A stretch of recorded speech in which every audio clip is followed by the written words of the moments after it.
de l'UT Bordeaux-Montaigne et dans le cadre des rencontres ProMind et aussi dans le cadre du Club des Arts Numériques, puisque en fait cette conférence sur l'ordinateur quantique est née d'une discussion que j'ai eue avec Nathalie Pinel. Considérer, bah oui, ça pouvait être intéressant de voir ce qui va se passer un petit peu dans le futur. Alors, futur ou présent, c'est la grande question. Ben, moi, je n'ai pas la réponse, pour être franc. Et c'est vrai que j'ai quelques discussions avec Michel Casabianca qui sont ici, m'ont laissé un petit peu plein de nuages dans la tête, parce que au début, l'ordinateur quantique, vous dites qu'est-ce que c'est que cette bestiole, il y a quelque chose derrière, ou est-ce que c'est un blabla, ou c'est un rêve de l'humanité? Et ben, je ne sais pas, mais il y a quelqu'un qui va vous donner des informations. Voilà, qui est ici, qui est notre conférencier. Donc je vais lui passer la parole et je souhaite une bonne conférence. Merci. Donc je vais me présenter, je suis Michel Casabianca, je suis lead développeur Python chez mieuxplacé.com, qui est une start-up qui fait des placements en ligne. Donc vous n'êtes pas la cible, je ne vais pas vous en parler plus. Néanmoins, j'ai été aussi, donc ça fait 20 ans que je suis dans l'informatique et j'ai été prof de physique pendant 7 ans. Et donc j'ai un peu deux casquettes. Et il se trouve que quand j'entendais parler d'ordinateur quantique, je me disais qu'est-ce que c'est le rapport entre la physique quantique, que j'ai vu à la fac, et l'informatique. Donc j'ai essayé de creuser la question à mon niveau pour essayer de comprendre. Et l'idée de cette conf, c'est de présenter à tout le monde, de donner une idée concrète et réelle. On va voir un peu de code d'ordinateur quantique, un petit peu. Une idée concrète de ce que c'est que l'ordinateur quantique. Et puis un grand merci à Elena qui a reçu cette conf. Alors, pourquoi l'ordinateur quantique? On peut se poser la question, puisqu'on a des ordinateurs qui fonctionnent plutôt pas mal dans l'ensemble. Et pourquoi est-ce qu'on a besoin d'ordinateurs quantiques? La première chose, c'est la loi de Moore. La loi de Moore, donc Moore, c'était Gordon Moore, donc c'est un des fondateurs d'Intel, qui en 1975, c'est pas vraiment une loi, mais c'est plutôt une prédiction, qui a prédit que le nombre de transistors sur les puces serait doublé tous les 2 ans. Donc, la loi de Moore, c'est les pointillés en bleu, et le nombre de transistors sur les puces Intel, c'est en rouge. Donc on voit que c'est très très bien réalisé. Alors on entend aussi, vous pouvez aussi parfois entendre, ça double tous les ans et demi, tous les années et demie, mais en fait c'est faux, c'est tous les 2 ans. Voilà, donc pour l'instant la loi de Moore a été plutôt bien vérifiée. Il se trouve que cette loi de Moore, c'est une loi exponentielle, puisque tous les 2 ans on double. Et en général, les lois exponentielles, ça finit mal, c'est comme l'économie. Hein. Quand on a une croissance constante, un jour, on atteint les limites de la planète et ça ne marche plus. Ici, c'est le même principe, c'est-à-dire que cette loi exponentielle a des limites qui conduisent donc à des limitations sur les processeurs. La première limite, c'est la finesse de gravure. C'est-à-dire que pour réaliser des processeurs, on a des galettes de silicium et on projette l'image du processeur sur cette galette avec des caches et de la lumière qui est projetée dessus. Et il se trouve que ces caches, s'ils ont des rainures sont suffisamment fines, ce cache va se comporter comme un réseau de diffraction, et donc ça va brouiller l'image qu'on veut graver du processeur. La deuxième limite, c'est l'effet tunnel, c'est-à-dire que quand sur un processeur, on a 2 conducteurs très proches l'un de l'autre, en physique classique, les électrons peuvent passer l'un à l'autre s'il y a du vide entre les deux. Il se trouve qu'en physique quantique, il y a ce qu'on appelle l'effet tunnel.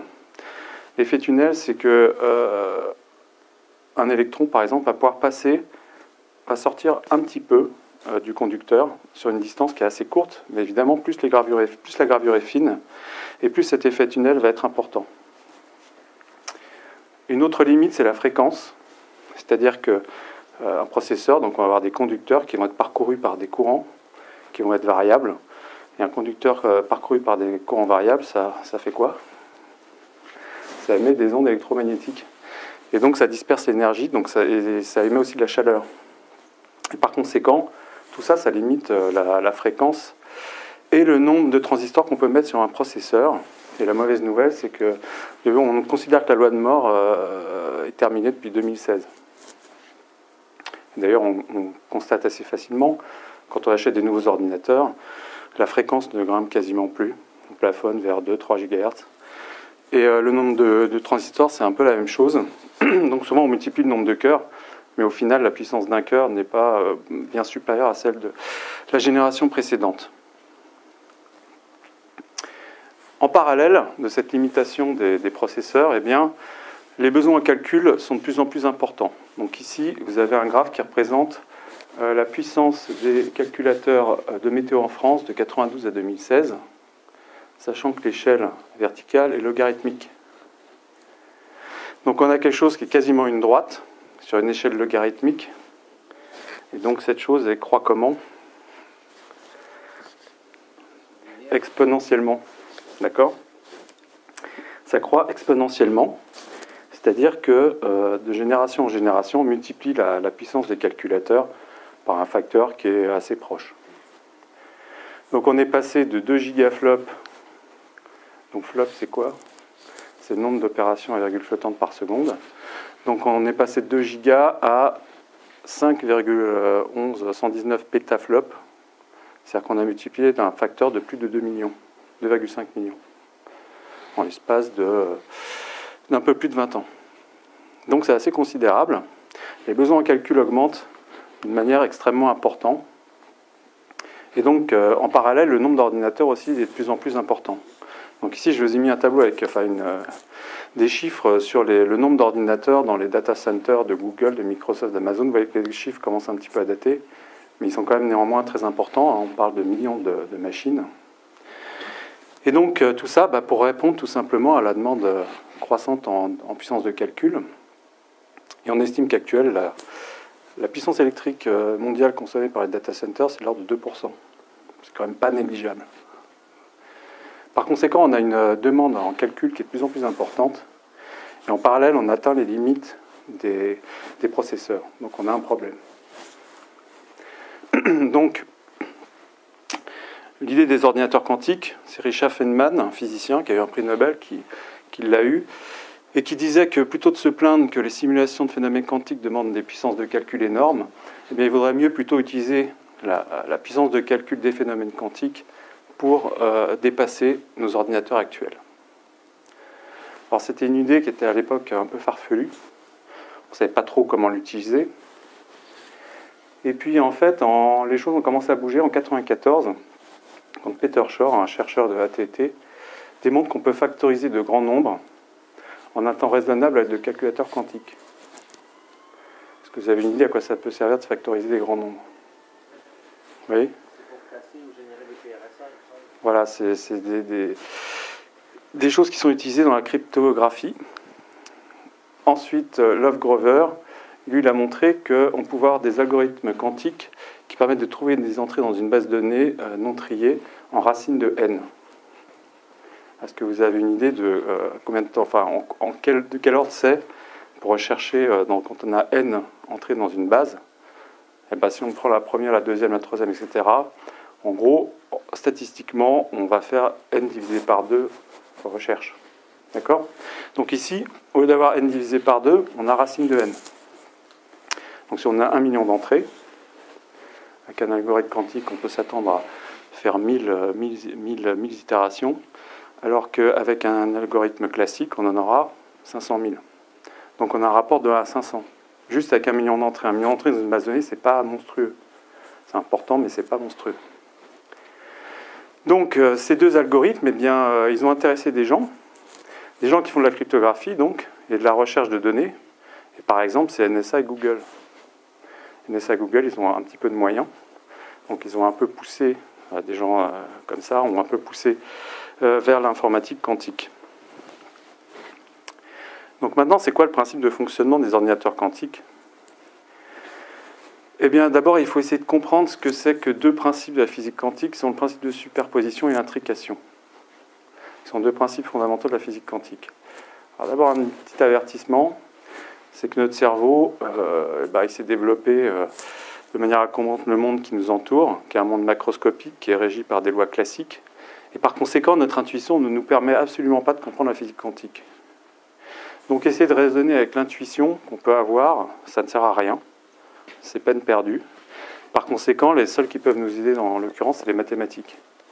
Donc tout ce dont je vais parler, ce sera des mathématiques, il n'y aura pas d'histoire de chat dans une boîte, et ce genre de choses. Voilà. Donc le premier principe, c'est le principe de superposition. Donc une particule c'est très petit, par conséquent, c'est régi par des lois de la physique quantique. D'accord ? Et il se trouve qu'on peut montrer que ces particules peuvent se trouver dans un état indéterminé tant qu'on n'a pas mesuré son état. Donc, supposons qu'on ait une particule qui peut avoir deux états, un état spin-up ou spin-down, donc qui sont représentés par des quêtes, la barre avec U et le supérieur, donc ça représente des vecteurs. Donc, on a spin-up ou spin-down, et donc on peut représenter l'état de la particule par ceci, qui peut ressembler à un vecteur géométrique qui serait représenté dans une base, où A et B, c'est pas la même chose que des vecteurs géométriques, parce que A et B, ça représente des probabilités. D'accord ? Donc, si la particule est dans l'état up, eh bien on aura A égale 1 et B égale 0. Ça paraît logique, parce qu'elle est up, donc nécessairement on a 1 et 0. Par contre, s'il y a une chance sur 2 qu'elle soit up ou down, alors on est A et B valent 1 sur racine de 2. Alors vous allez voir, il y a un carré qui traîne dans l'histoire parce que, enfin bon, ça paraît évident, un triangle rectangle, etc. La longueur du vecteur c'est 1, donc forcément, si on est avec U probabilité, on est sur 1 sur racine de 2 sur chacun des deux côtés. Donc, alors ce qu'il faut bien comprendre, c'est que, comme je vous ai dit, ça ressemble à des vecteurs, hein, toutes ces choses-là, mais ce n'est pas des vecteurs au sens géométrique du terme. C'est-à-dire que quand on a un vecteur au sens géométrique, on a, par exemple, on est dans un plan, on va avoir deux, pour former la base, on va avoir deux vecteurs orthogonaux. Ici, ce n'est pas du tout le cas, parce que up et down, a priori, ils ne sont pas du tout orthogonaux. Donc, c'est quand même, c'est différent des vecteurs géométriques. D'autre part, A et B sont des nombres complexes. Ce n'est pas des réels, ce sont des nombres complexes. Et ce qu'il faut bien comprendre, c'est que quand on écrit ça, ça ne veut pas dire que la particule elle est un peu up et un peu down en même temps. Non. Elle sera soit up et soit down quand on aura fait la mesure. Et A et B représentent des probabilités. D'accord ? Donc, la probabilité qu'elle soit up, ça va être A au carré. Et la probabilité qu'elle soit down, ça va être le module. Enfin, les barres, c'est les modules pour les nombres complexes, c'est-à-dire la longueur en gros. Donc, le module de A au carré, le module de B au carré pour up et down. Et on doit avoir la somme des modules au carré qui est égale à 1. Donc les mathématiques qui régissent la physique quantique, c'est l'algèbre linéaire, c'est-à-dire que ça parle de vecteurs et de matrices. Voilà. On parle de vecteurs d'état. Alors, on peut se dire qu'il n'y a rien de vraiment nouveau, parce qu'au final, quand on jette une pièce de monnaie, elle peut être pile ou face. Et puis si on met la main dessus, quand elle est retombée, on ne sait pas si elle est pile ou face. Donc il y a une incertitude aussi. Donc on peut se dire c'est un peu la même chose en physique quantique. Mais en fait c'est extrêmement différent. Parce que quand on jette une pièce en l'air et qu'on la cache avec la main, on sait que la pièce elle est soit pile, soit face. Elle n'est pas entre les deux où il n'y a pas d'incertitude. Il y a une certitude, mais simplement on ne la connaît pas. Et c'est juste parce qu'on ne peut pas voir la pièce qu'il y a encore une incertitude. Dans le cas de la physique quantique, c'est différent parce que tant qu'on n'a pas fait la mesure, il y a superposition des deux états. D'accord ? Donc le meilleur... vous avez peut-être entendu parler du chat de Schrödinger. Chat de Schrödinger, je vais l'expliquer pour des raisons historiques que pratiques. Donc on met un chat dans une boîte avec un système qui peut libérer du poison ou pas. En gros, il y a une chance sur 2. Donc on dit tant qu'on n'ouvre pas la boîte, le chat il est à moitié mort et à moitié vivant. Moi je pense que c'est une analogie qui est très très mauvaise. Tout simplement parce qu'on sait bien que le chat il est soit vivant soit mort, mais il ne peut pas être entre les deux. Donc quelque chose qui ressemblerait plus à un état quantique, c'est ce qu'on a avec un billet de loterie. C'est-à-dire que si vous achetez un billet de loto dont le tirage va avoir lieu demain, le billet que vous avez dans la main, il y a genre une chance sur 1 million qu'il soit gagnant et 999 999 chances qu'il soit perdant. Vous voyez un petit peu A et B, vous voyez un peu comment ça se goupille. Mais c'est pas parce que vous allez regarder votre billet au rayon X ou que vous allez regarder autant que vous voulez, vous ne saurez jamais s'il est gagnant ou perdant, tant que le tirage n'aura pas eu lieu. Et bien, les particules en physique quantique, c'est la même chose. Tant qu'on n'a pas fait de mesure, elles sont dans un état qui est indéterminé. D'accord ? Alors, un deuxième phénomène dont je dois parler, c'est l'intrication. L'intrication, c'est quoi ? C'est tout simplement que lors de désintégration de particules, supposons qu'on ait une particule qui désintègre en deux autres particules, eh bien, les particules résultantes peuvent avoir des états intriqués. Supposons qu'à l'issue de la désintégration, on ait une particule qui puisse avoir un spin up ou down, eh bien, dans certains cas, on peut avoir les deux spins qui sont liés, c'est-à-dire que si une des particules a un spin up, l'autre de la deuxième nécessairement un spin down et inversement. C'est ce qu'on appelle l'intrication. C'est assez mystérieux parce que si une particule se trouve ici à 3 millions de kilomètres et celle-ci à 3 millions de l'autre côté, si je mesure l'état de l'une, nécessairement l'état de l'autre est déterminé aussi. Pourtant, elles sont très loin l'une de l'autre. On explique ça par le fait qu'en fait, ces deux particules forment un seul système. Voilà. Donc, voilà pour l'intrication quantique. Alors maintenant, comment est-ce qu'on utilise la physique quantique dans un ordinateur quantique? Bien, tout simplement avec ce qu'on appelle des qubits. C'est-à-dire que dans l'ordinateur classique, on a ce qu'on appelle des bits, donc des chiffres binaires, qui peuvent avoir la valeur 0 ou 1. Et bien dans l'ordinateur quantique, on ne va pas représenter les chiffres, si on peut dire, avec des 0 et des 1, mais on va représenter les états avec des qubits qui vont avoir un état qui va être une superposition de l'état 0 et de l'état 1. D'accord ? Exactement de la même manière que tout à l'heure, les particules pouvaient avoir un état qui était... Et bien là, en fait, on utilise la physique quantique pour avoir des états qui sont une superposition de deux états. Donc ça, c'est possible, évidemment, avec la superposition quantique. Alors, si vous avez des questions, n'hésitez pas à en poser, parce que comme on n'est pas très nombreux, vous pouvez vous permettre de lever la main et de poser une question. Si vous voulez m'interrompre, il n'y a pas de souci. Alors vous allez dire, mais c'est bien gentil tout ça, mais c'est quoi l'intérêt de représenter l'information avec des qubits plutôt qu'avec des bits? Qu'est-ce que ça apporte concrètement? Eh bien en fait, quand on utilise des bits, eh bien quand on fait des calculs, les bits ne peuvent avoir qu'une seule valeur en même temps. Donc souvent on est obligé d'itérer sur différentes valeurs pour faire des calculs. Alors qu'avec les qubits, tous les états sont superposés et en même temps, et donc on va pouvoir faire un calcul beaucoup plus rapidement. Je vais prendre un exemple concret parce que c'est un peu nébuleux tout ça. Supposons qu'on veut faire une décomposition en facteur premier. Qu'est-ce qu'on fait? C'est très simple. On a un nombre, on essaie de le diviser par 2. Ça marche ou ça ne marche pas. Ensuite par 3, par 5, etc. Donc en fait, on va diviser par tous les nombres premiers jusqu'à racine de n. D'accord? Donc on itère, et si le nombre est très grand, ça va prendre beaucoup de temps. Donc le nombre d'états que peuvent prendre n bits, c'est 2 puissance n. D'accord? Eh bien, avec n qubits, attendez, j'en suis où? Oui. Donc on va devoir faire, si on veut balayer toutes les valeurs possibles, on va devoir faire 2 puissance n itérations pour balayer toutes les valeurs possibles. Alors que les qubits ont toutes les valeurs possibles en même temps. Et donc l'idée, c'est que l'accélération qu'on peut attendre d'un ordinateur quantique, c'est de l'ordre de 2 puissance n quand on a n qubits. Donc pour n égale 50, eh bien 2 puissance n, c'est cette valeur-là, qui est environ 1 million de milliards. Donc c'est beaucoup. Alors vous allez voir que la valeur n égale 50, c'est un peu particulier, j'en reparlerai tout à l'heure. Alors maintenant, un algorithme quantique, à quoi ça ressemble? Eh bien d'abord, on va avoir des portes quantiques qui vont être appliquées sur des qubits. Donc les qubits sont préparés ici. Donc ici par exemple on a un 0, ici on a un état 1 en entrée. Et puis ensuite on va appliquer des portes sur ces qubits. Ces portes qui vont faire des opérations sur les qubits. Alors vous voyez que ça ressemble un petit peu à une partition de musique. D'ailleurs, dans le système d'IBM qu'on verra tout à l'heure, on appelle ça un composeur. Tout ça parce qu'en fait, c'est un peu comme si on compose de la musique sur une partition. Voilà.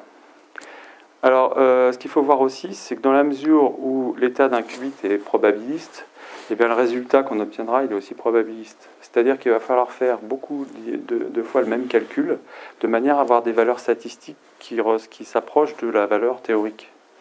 On verra un exemple tout à l'heure. Voilà. Ensuite, eh bien, on va passer à un exemple. Donc, IBM a mis en ligne un système, un ordinateur quantique qu'on peut utiliser par une interface web. C'est ce qu'on va voir maintenant. Donc, ça s'appelle la Quantum Experience. Et donc, c'est l'URL qui se trouve ici. Donc, il suffit de s'inscrire et puis ensuite, on peut jouer avec l'ordinateur quantique. Donc, voilà à quoi ça ressemble. Donc, je vous parlais de partition. Bah, c'est exactement ça. Ici, on a 5 qubits. Avec la version disponible pour grand public, c'est 5 qubits. Donc, c'est pas énorme, c'est vraiment un jouet. Il ne faut pas s'imaginer qu'on va faire des choses incroyables avec ça. Mais ça permet un peu de voir un petit peu à quoi ça ressemble. Donc, ici, on a les qubits. Et puis ici, on a les portes qu'on peut appliquer sur les qubits. Donc on va jouer avec ça.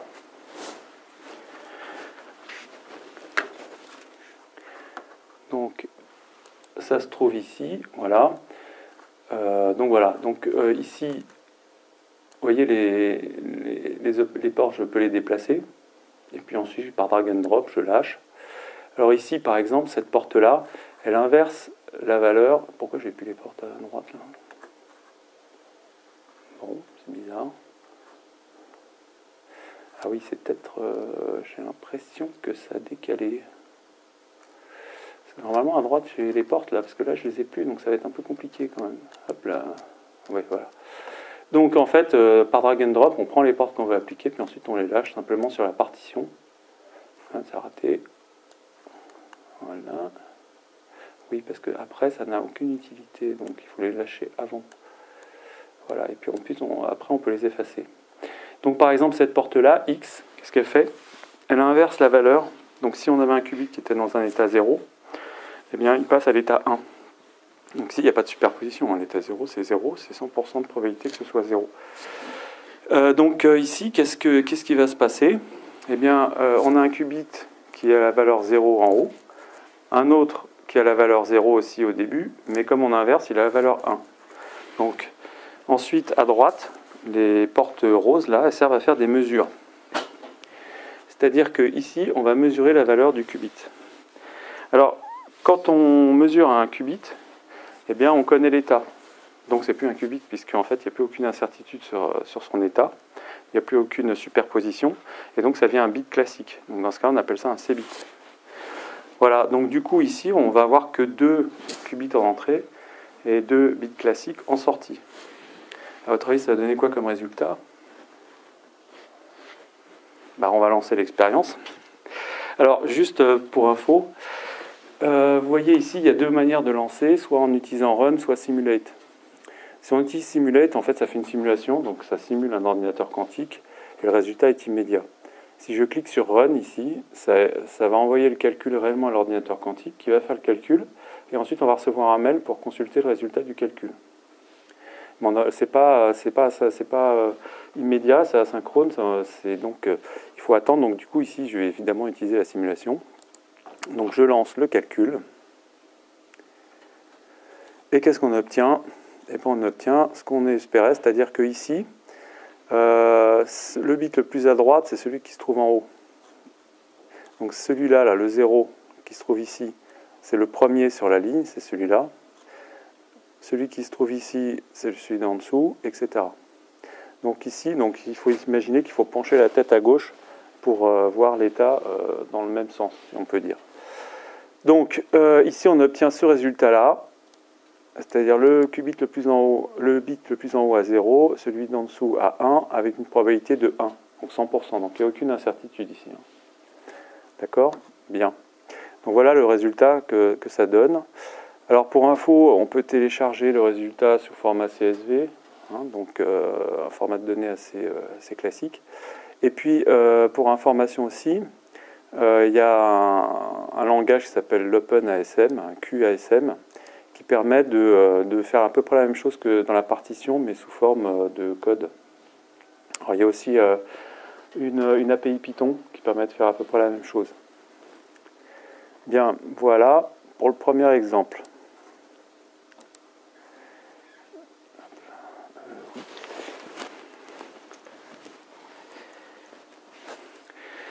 Donc, on a dit qu'on avait des lignes horizontales qui représentent 5 qubits.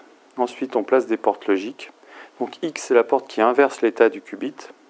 Et alors, une chose à laquelle il faut bien penser, c'est qu'en sortie, il faut toujours faire les mesures. Donc, mettre les portes roses là pour faire les mesures. Ici, il n'y a pas de porte rose, il n'y a pas de mesure, et donc on n'obtient rien. Et d'ailleurs, le système nous le signale. Alors, voilà, ça c'est la partition qu'on vient de voir. Alors ça c'est le résultat qu'on a vu aussi.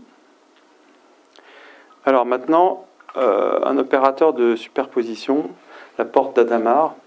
Alors elle, qu'est-ce qu'elle fait? Eh bien, à partir d'un qubit, elle va faire une superposition de 0 et de 1. Donc un état équiprobable entre 0 et 1. Donc on va faire ça en exemple. Donc on revient ici. Et là, hop là. Je vais l'ouvrir, ça ira plus vite que le faire parce que c'est assez pénible avec cette souris.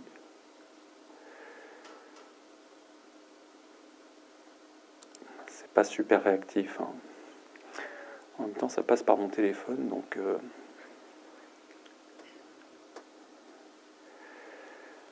Voilà, donc ça charge dans l'interface, plus ou moins, voilà. Donc ça, c'est la porte d'Adamar, comme je vous disais. Et donc ici, qu'est-ce qu'on va obtenir, à votre avis?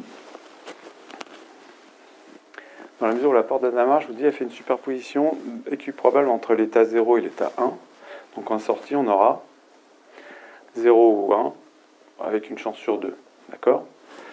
Donc, on va lancer la simulation, on va voir ce que ça donne. Alors oui, j'en parlerai après, des paramètres.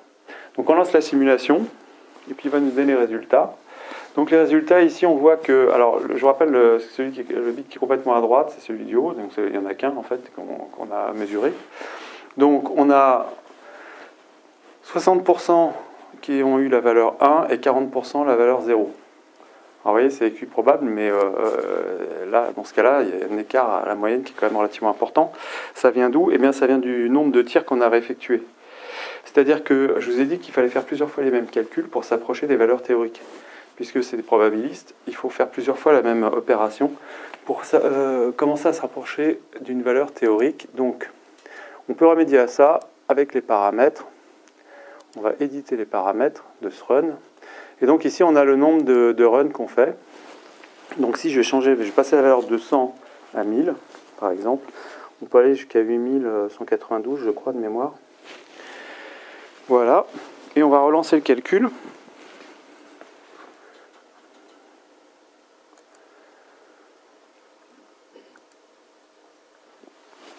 Et j'espère qu'on va s'approcher plus de la moyenne.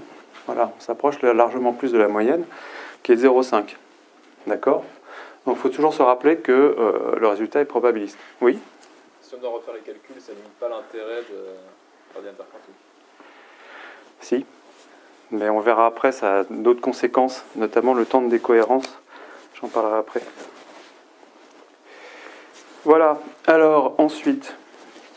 Je vais revenir là.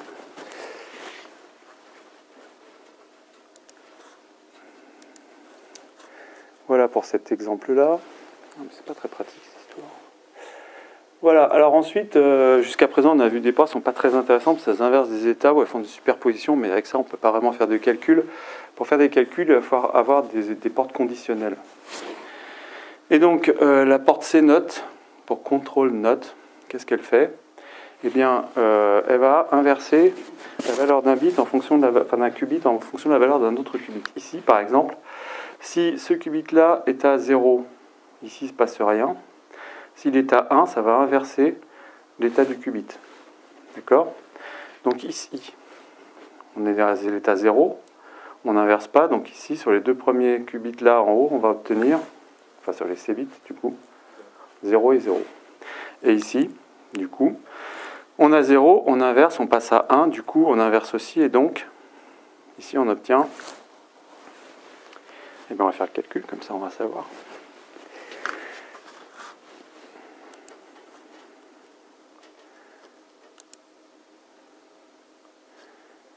Voilà. Et donc on a bien 0 et 0 en haut, et 1 et 1 en bas. Alors qu'est-ce qu'on peut dire sur ces qubits 0 et 0? Ils ont toujours la même valeur 1 et 1, ils ont aussi toujours la même valeur, donc ils sont intriqués. C'est-à-dire que la valeur de l'un dépend de la valeur de l'autre. D'accord? Donc on peut recréer une intrication avec cette porte. Voilà.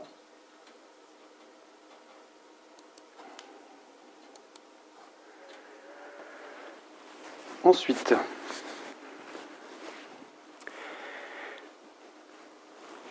Alors, maintenant on peut utiliser la porte d'Adamard qui va donc faire créer une superposition de 0 et de 1 pour le qubit qui se trouve à la deuxième ligne.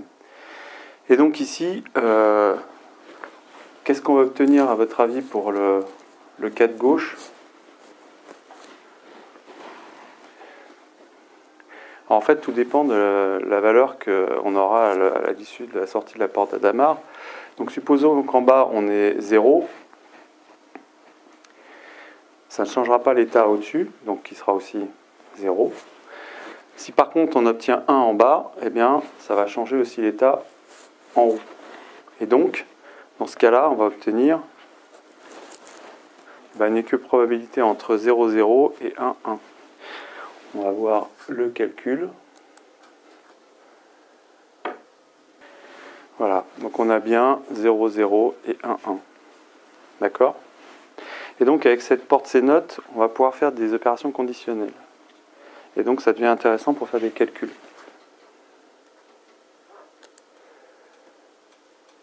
Voilà, si ça va bien se fermer. Voilà, alors dans le cas ici, qu'est-ce qu'on va obtenir à votre avis? On va peut-être pas lancer le calcul, c'est un peu fastidieux. Mais à votre avis, on obtiendra quoi dans le cas de droite? Eh bien en bas, on a la porte d'Adamard qui va donc faire une superposition de 0 et de 1 avec une équiprobabilité. En haut, on inverse systématiquement. Donc on passe toujours de 0 à 1.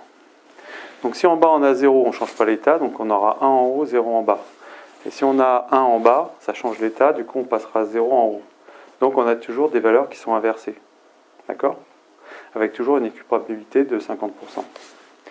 Donc ici on crée un état intriqué, c'est-à-dire que la valeur de l'un dépend de la valeur de l'autre, pour les deux qubits du haut. Bon, alors là, on arrive à des portes qui sont beaucoup plus compliquées. Je ne vais pas vous expliquer cet algorithme-là. C'est l'algorithme dont on a parlé tout à l'heure, l'algorithme de Grover, qui permet donc de réaliser une recherche avec une itération un nombre d'itérations en racine de n. Voilà, bon, je ne veux pas trop détailler, je ne vous cacherai pas que j'ai lu des articles dessus, j'ai jamais rien compris sur cet algorithme. C'est assez compliqué à comprendre.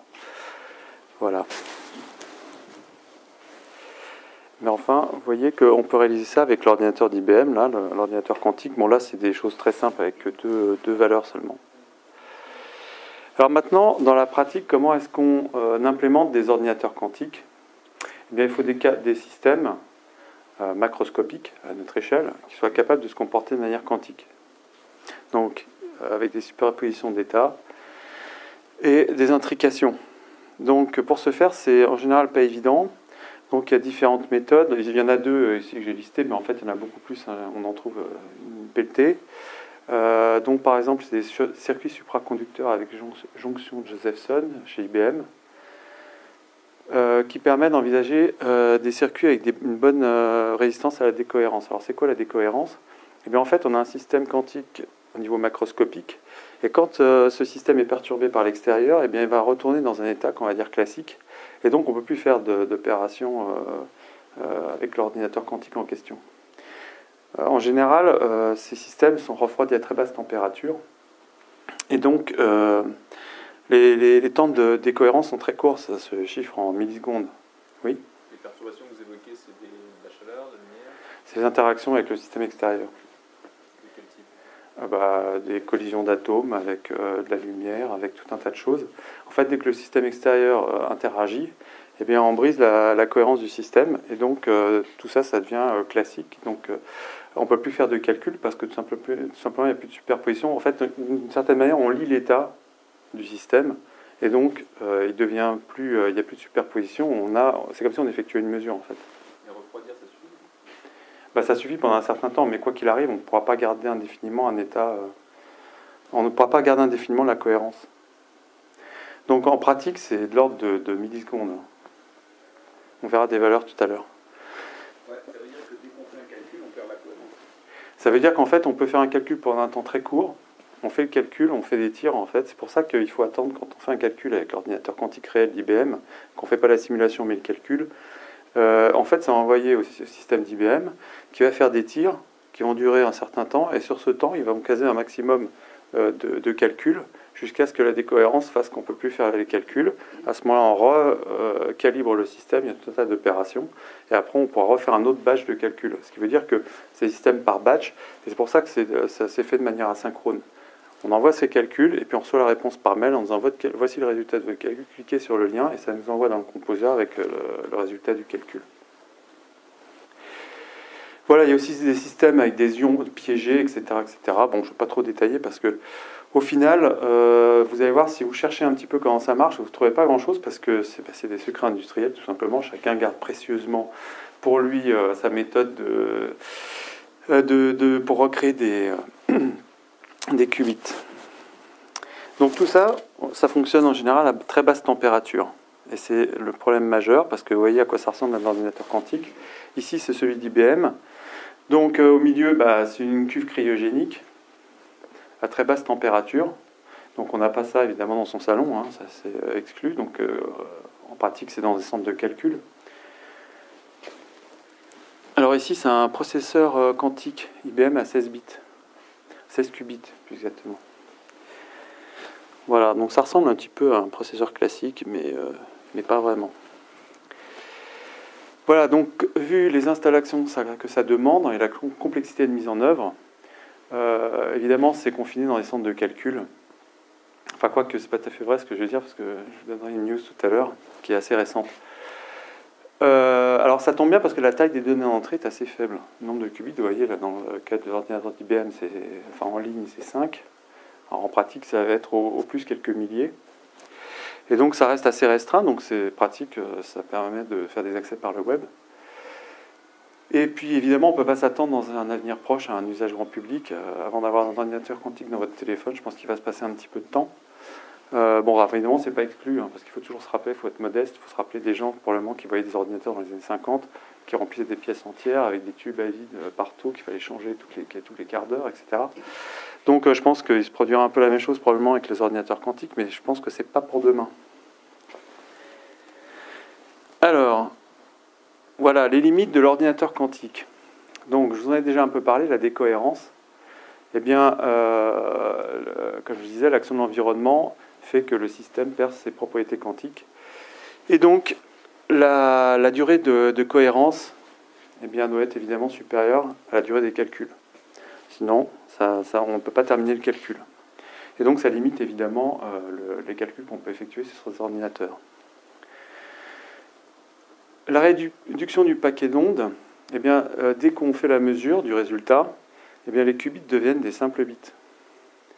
Et donc, les qubits ne restent des qubits que le temps du calcul. Et ça, c'est une conséquence très importante, c'est qu'en fait, on ne peut pas cloner des qubits, on ne peut pas les copier. Oui ? La cohérence, c'est le même phénomène qu'on a avec les lasers. Lumière cohérente ?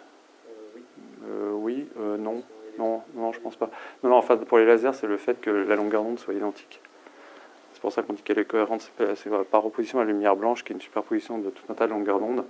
Dans le cas des lasers, on a une longueur d'onde qui est très précisément la même, et ce qui permet d'avoir des propriétés intéressantes. Non, c'est pas la même chose. Et alors donc ici, je disais, la chose assez problématique, c'est qu'on ne peut pas copier des qubits. Or, en informatique, on passe son temps à copier, comme dans un ordinateur, vous recopiez une portion de mémoire sur une autre, etc., pour faire des calculs. Là, on ne peut pas le faire, parce que si vous faites une copie, vous devez faire une lecture, pour copier à côté l'identique. Et si vous faites une lecture, ce ne sont plus des qubits, ce sont des bits classiques. Donc vous perdez la superposition. Donc vous perdez les propriétés intéressantes des qubits. Donc on ne peut pas faire de copie, ce qui est assez gênant. Et ensuite, une autre limite, c'est le nombre de qubits. Je prends un exemple très simple. Vous voulez factoriser des grands nombres. D'accord ? C'est un des intérêts de l'ordinateur quantique. On se dit qu'on va pouvoir factoriser des grands nombres en nombres premiers. Et donc, ces grands nombres, il va les représenter avec des qubits. Et probablement beaucoup de qubits. Si vous voulez représenter un nombre à 2000 bits, probablement il faudra à peu près 2000 qubits. Ça paraît assez logique. Quoique, il faut se méfier parfois, c'est pas toujours évident. Mais c'est probable qu'on aura besoin d'un très grand nombre de qubits. Et par conséquent, quand on voit l'ordinateur d'IBM en ligne qui a 5 qubits, on se dit qu'on ne va pas pouvoir factoriser beaucoup de grands nombres avec ça. Et donc, c'est une limite. Donc, on se doute bien qu'il va y avoir une course au nombre de qubits des ordinateurs quantiques. Oui, puis comme l'accélération qu'on peut attendre d'un ordinateur quantique, c'est de l'ordre de 2 puissance n, il est clair qu'on a intérêt à augmenter ce nombre de manière à avoir une accélération qui soit assez significative. Voilà la situation à l'heure actuelle. Donc IBM travaille sur les ordinateurs quantiques depuis un bon bout de temps, depuis 35 ans. Donc en 2016, ils ont sorti un ordinateur quantique à 5 qubits, donc c'est ce qu'on voit en ligne, hein, c'est 5 qubits en ligne. Donc ils ont rendu accessible par Internet. En 2017, ils ont ouvert une division IBM Q, donc pour développer et vendre du calcul quantique en ligne, donc dans le cloud. En 2017, ils ont passé des processeurs à 16 et 17 qubits, donc ils ont quand même gagné d'un facteur 3 en l'espace d'un an.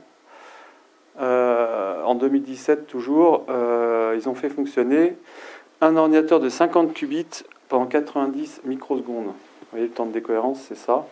Donc ça veut dire que l'ordinateur a fonctionné 90 microsecondes, ce qui ne fait pas grand-chose. Et la dernière nouvelle dont je parlais tout à l'heure, c'est que en début 2019, là, en janvier, ils ont présenté au CES le premier ordinateur quantique commercial, l'IBM Q System One. Donc c'est ce qu'il y a en image dans la présentation au début, qui comporte 20 qubits. Donc c'est quand même pas foufou, hein.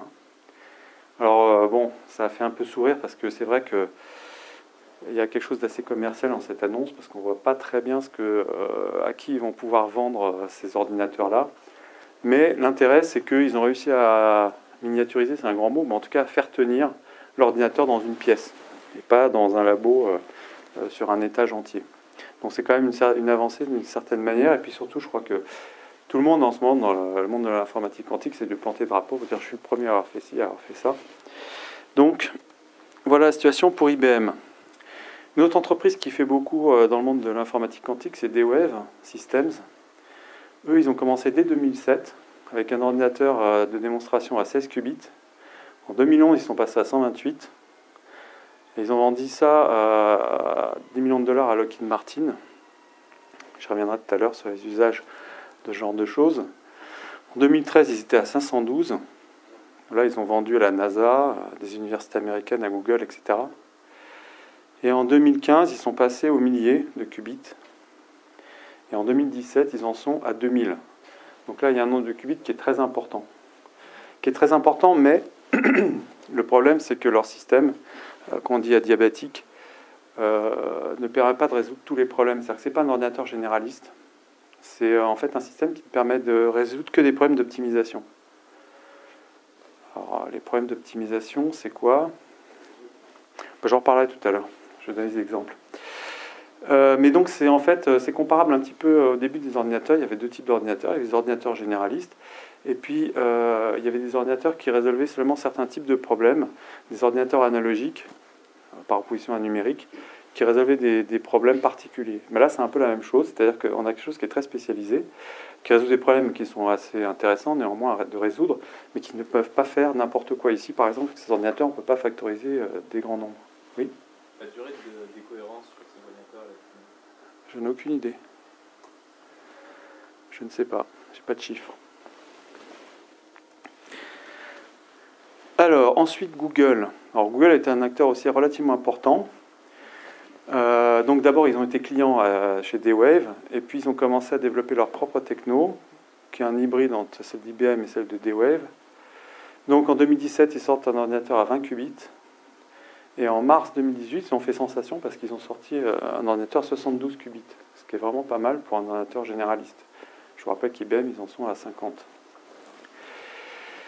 Et donc, Google investit massivement. Évidemment, on se doute qu'il y a pas mal de problématiques qui les intéressent, comme la recherche de données, comme les problèmes d'optimisation, etc.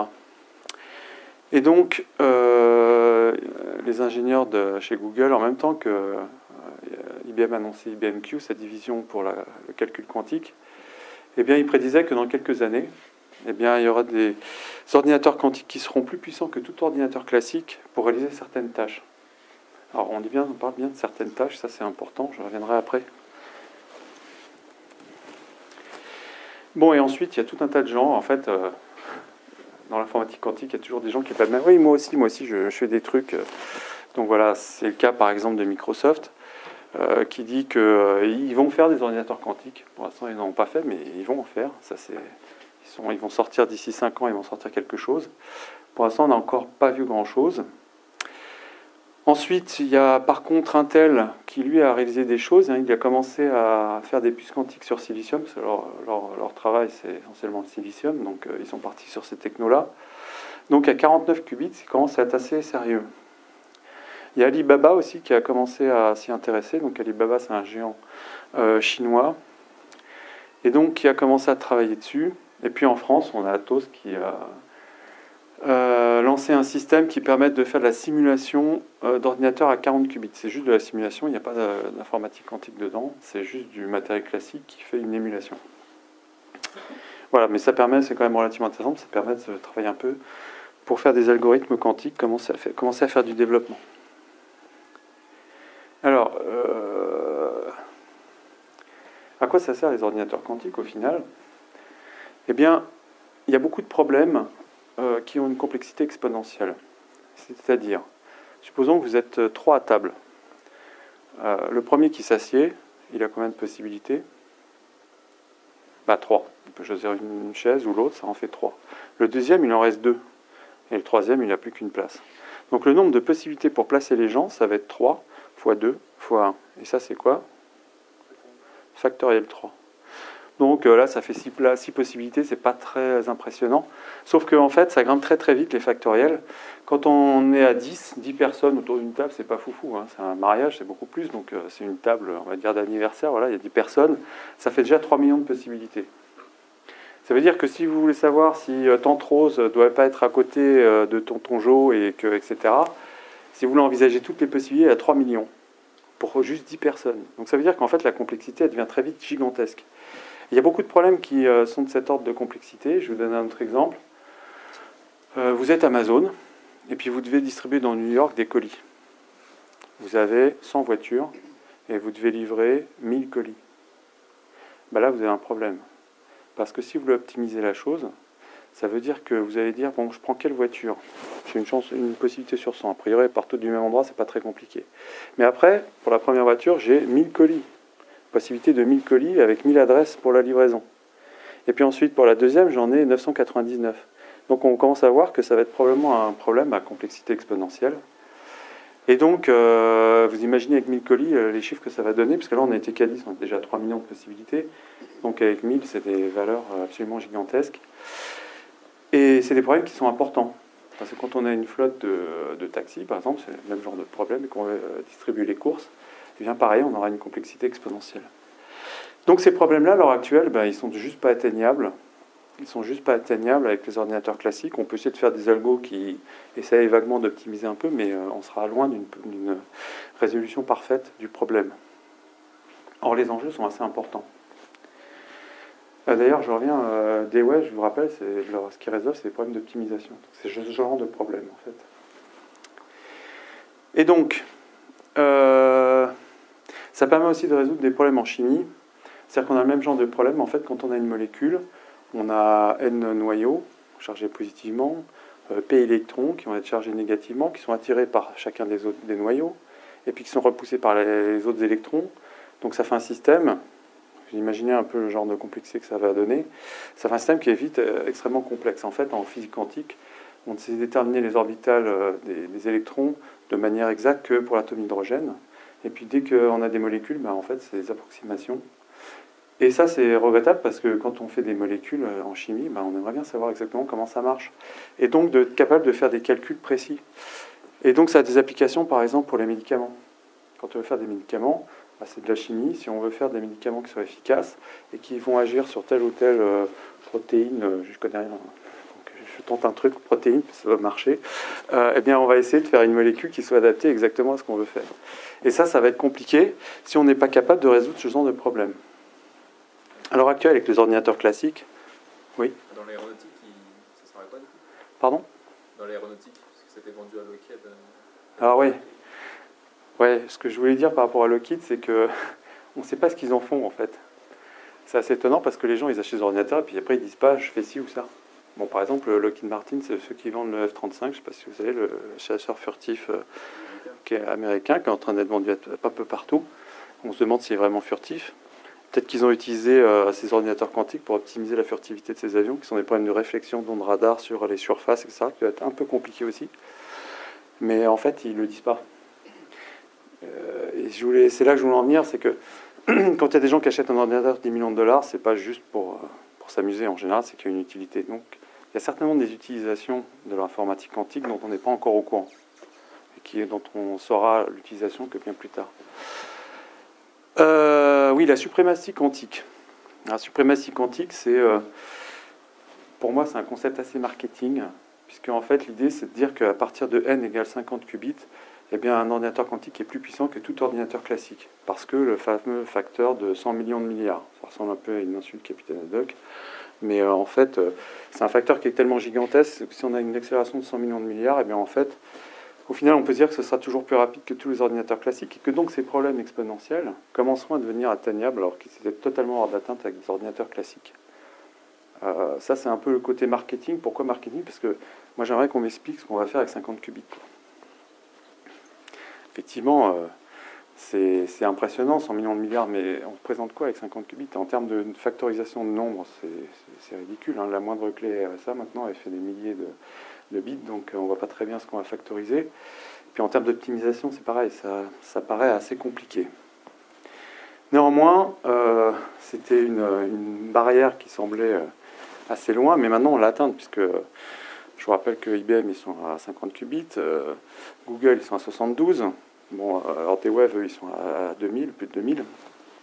Donc c'est une barrière qui est atteinte, mais néanmoins, on se demande encore quelles sont les applications pratiques. Et donc cette suprématie quantique, ça me paraît être... maintenant qu'on l'a dépassée, on s'aperçoit qu'au final, c'est pas si extraordinaire que ça, parce que les applications pratiques ne sont pas vraiment là.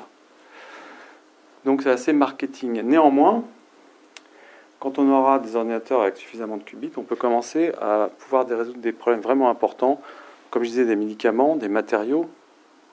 Pour faire des matériaux, il faut faire des molécules, des cristaux, des alliages qui soient comme on voudrait. Donc c'est des orbitales moléculaires à calculer. Et puis des problèmes d'optimisation. Et donc, il y a beaucoup de gens qui prédisent une révolution d'ici les 5 prochaines années, qui sera amenée par les possibilités des ordinateurs quantiques. Comme je vous ai dit, je pense qu'il y a déjà des usages qui sont en cours, parce que sinon, Dewey ne vendrait pas d'ordinateur à 10 millions de dollars. Mais pour l'instant, on ne sait pas exactement ce que les gens en font. Voilà. Donc, je pense que c'est un peu comme la machine de Turing, c'est un peu comme Enigma. Quand les Anglais, pendant la guerre, ont cassé la machine de cryptage allemande, Enigma, ils ne l'ont pas créée sur tous les toits, évidemment. Ils ont gardé ça secret parce qu'ils avaient une avance sur les Allemands qui faisait qu'ils étaient capables de savoir exactement quels seraient les déplacements de troupes, etc. Donc, ils faisaient tout pour pas que ça se sache. Les ordinateurs quantiques, je pense que dans un futur proche, c'est probablement ce qui va se produire, et ce qui est déjà en train de se produire. C'est-à-dire que si quelqu'un demande, supposons que la NSA est un ordinateur quantique phénoménal et puisse casser les clés RSA en quelques secondes, ils ne vont pas vous le dire. Ils ne vont pas vous le dire, pourquoi? Parce qu'ils veulent que vous continuiez à utiliser les clés RSA gentiment pour pouvoir décrypter tout ce qui passe.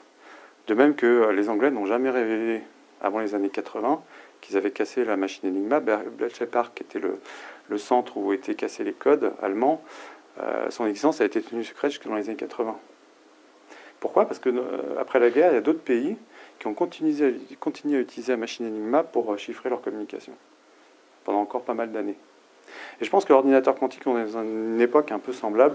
Certains usages apparaissent, on n'en sait strictement rien parce que c'est des machines qui sont extrêmement chères, donc sont couvertes par des secrets industriels, utilisées par des gens qui n'ont pas vraiment envie de communiquer non plus sur ce qu'ils font. Mais d'ici quelques années, il va apparaître des usages vraiment importants. Et donc je pense que ça vaut le coup de s'y intéresser. Alors si vous voulez vraiment comprendre les ordinateurs quantiques, là je vous ai fait une présentation qui reste quand même relativement en surface, bien que vous ayez vu un peu de code quantique quand même. Et déjà il faut commencer par comprendre ce que c'est qu'un état quantique. Et donc je vous conseille ce bouquin-là, donc de Leonard Susskind, qui est un prof de physique dans une université prestigieuse américaine, c'est le minimum théorique en mécanique quantique, et l'intérêt, c'est qu'il vous présente la mécanique quantique réelle. C'est pas un article de vulgarisation, c'est vraiment la mécanique quantique, mais avec un niveau minimum en maths qui est assez abordable. Donc vous avez largement le niveau pour lire ce bouquin, si ça vous intéresse, évidemment. Et en particulier les premiers chapitres qui traitent de l'état quantique. Voilà, donc il y a aussi, je vous invite à aller faire un tour sur le site d'IBM pour jouer avec un ordinateur quantique. En soirée, c'est assez sympa. Vous pourrez dire que vous avez fait un code quantique quand même, ça le fait. Voilà, et puis si vous avez des questions, eh bien, je serais heureux d'y répondre.